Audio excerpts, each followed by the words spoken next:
material possessions such as food or money, or if someone is idealistic, they can be best motivated by ideals or the desire to better their lives and wanting the best for themselves and improving. This led me to ask myself the question, is there one type of motivation that works the best on every type of person? So when people talk about getting motivated, they can be talking about two very different applications of motivation. The first one is being motivated to just get up off your butt and do something that any normal person or average person could do if they wanted to. And the second one is getting motivated to go above and beyond what an average or a normal person can do, which is what I'll be talking about today, specifically on athletes. Now, how did I encounter motivation in my life?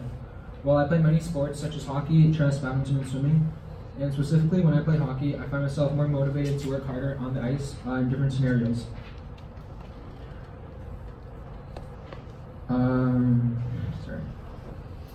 So I feel more motivated to play harder when it's a playoff game as opposed to a regular season game, and when the score is really close as opposed to when the score is very far or when one team's winning by a lot. Now this is because the perceived effort to reward ratio is lower in the first case of both scenarios. During a playoff game, the reward of winning the playoff game, which could be a trophy or moving on, is much higher than the reward of winning a regular season game where the result doesn't really matter. And in the second scenario, the reward of winning the game is the same, however the effort perceived to win the game when you're losing by a lot is a lot higher than when you're only losing by 1 or 2 goals. So for my project, I conducted 2 experiments to test which kind of motivation would work the best on people.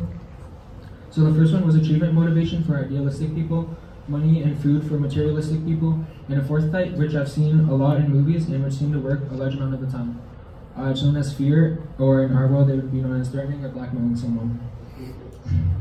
So for my experiments, I used 12 subjects for each one, and I found that for the first one, it involved telling them to run 400 meters as fast as they could, and then upon crossing the finish line, 3 of them were offered each type of motivation, and then I would see their difference in time. They had to run the second lap immediately, and they were told that they would get the incentive if they beat their first run time. For encouragement motivation, I just told them that it would help themselves in the long run and better themselves as a runner. And for the fear motivation, I told them that I would smash their phone if they didn't complete it. I also made them sign like a waiver in advance. I wasn't actually going to smash their phone, but I made them sign a waiver to make them think I did, which served the purpose of my experiment.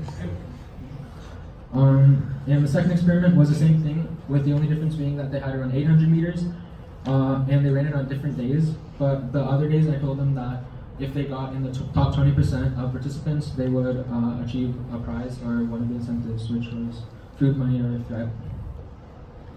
So through my data, I've concluded that this encouragement in material possession works as motivation sometimes for people, as you can see from the graph. However, in my experiment, what worked 100% of the time for lowering their time was the fear motivation.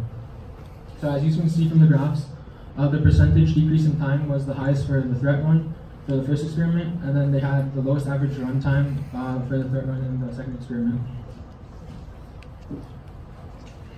Now, I'm not saying that you should go threaten everybody you want something from. However, if you absolutely need something, and the first 2 types of motivation didn't really work, well, let's just say that you know what your last resort is. Thank you.